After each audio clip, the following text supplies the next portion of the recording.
that I was just like, Well, hello. We found the exact moment when Blake Lively's downfall began, and her biggest mess up isn't like you think it is. You're probably thinking of that interview. You know, the one where she acted like Kirsty Flay didn't exist. First of all, congrats on your little bump. Congrats on your little bump. What about... Rude? Absolutely. But not the real moment her downfall started, because one bad interview doesn't take a Hollywood darling's reputation. But a pattern can do crazy damage. From body-shaming comments caught on mic and a history of racist remarks to openly siding with a famous cheater.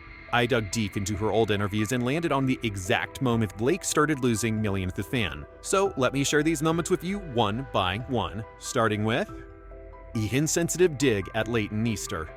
If there's one thing about Blake, it's that she always manages to turn what could have been a harmless joke into something straight up cruel. Watch this clip from the 2008 Gossip Girl interview. That was a lot of information about cages, and I'm sorry, I was still thrown off by that stuff. He was like, wow. Who else didn't want to act in a cage? Well, some of them require a started. cage. Yeah.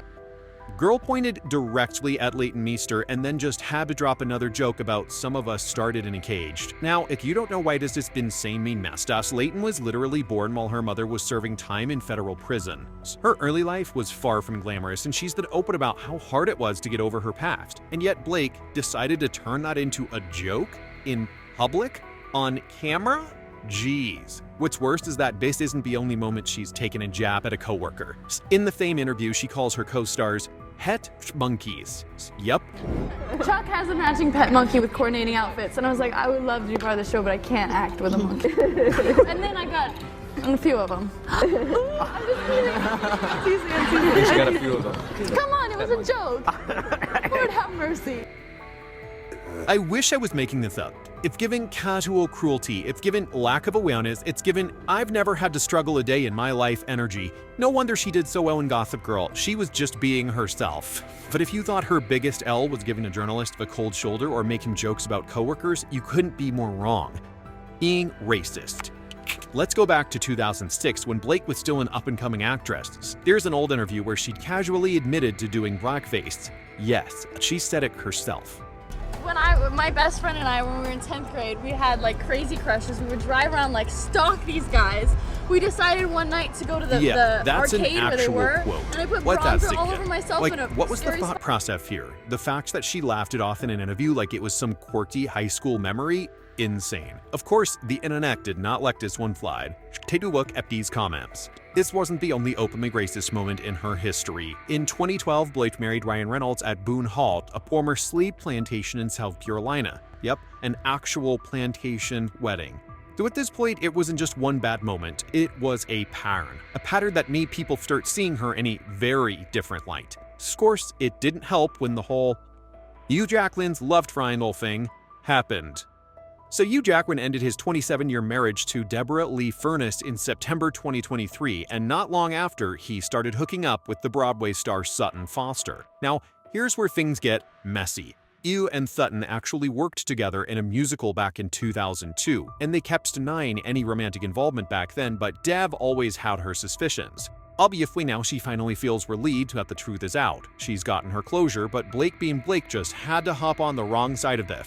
She sided with Hugh. Yes, the cheater. Now, that in itself wasn't surprising to Deb, but what really stings is the fact that Blake and her husband didn't even give her a heads up. Both of them knew he was sweeping the Sutton, but chose not to tell her. It's kinda crappy that Blake and Ryan didn't say a word, even though they saw it coming. Their silence obviously felt like a massive betrayal, especially given their tight friendship with Deb. Then came the Scarlett Johansson drama. Scarlett has made it very clear that she wants nothing to do with Blake. Back in 2008, Scarlett had just come off a high-profile breakup when she suddenly married Ryan Reynolds. The relationship was rocky from the start, and while they kept things quiet, rumors started going around that Ryan was controlling, insecure, and jealous of Scarlett's success. 2 years later, things started looking a lot more fishy. Ryan and Scarlett's narrative was already falling apart, but by the time they actually announced their divorce, Ryan was already being linked to Blake, who was, by the way, still dating Penn Badgley at the time. And this was where things got real weird. People started noticing that during press tours for Green Lantern, Ryan and Blake's chemistry was a little too natural. And while Ryan denied ever cheating, crew members had a different story. It's hard not to love the movie because you guys are so beautiful to watch that I was just like, Well, hello. You have a bodyguard? Wow. I'm a huge deal. Yeah, man. Wow. I love it. Nice. Now take a look at this deleted tweet by Kat Marnell. Fun fact, Blake Wyrie and Ryan Reynolds hooked up when RR was still married to ScarJo and holed up in a NOLA hotel room during the Green Lantern, and US Weekly had discovered this, and their beauty editor would tell us this at events and about how RR and BL teams Brett squashed the story.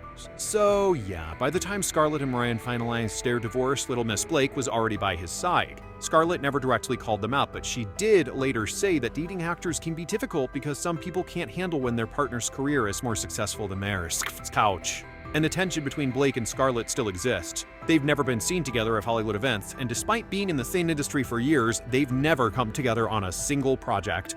Now, given everything else we've talked about so far, it's clear Blake's Hollywood reputation has taken too many L's. Since she's already done irreparable damage to her PR, why stop now? And so we have the Justin Baldoni accusations. Y'all, this woman sued Justin Baldoni for and things took a turn she did not see coming. And hear me out. What if her accusations against Justin was literally something the character does in the book and he was just acting it out? She thought Justin kissing her neck was when in the book, its character has to kiss her neck. What's next, Blake? Suing my son for shining too bright?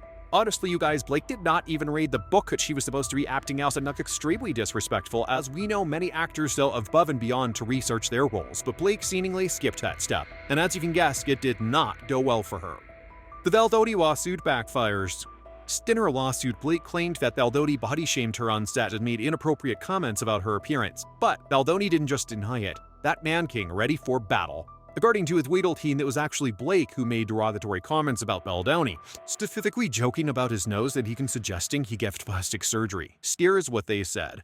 Lively took them out of character again and began to joke about Baldoni's nose, which he laughed off and joked in turn, even as Lively joked that he should get plastic surgery. This is especially messed up because Baldoni have publicly spoken about how much he struggles with body dysmorphia, even addressing it on his podcast, Man Enough. So Blake making fun of his biggest insecurities?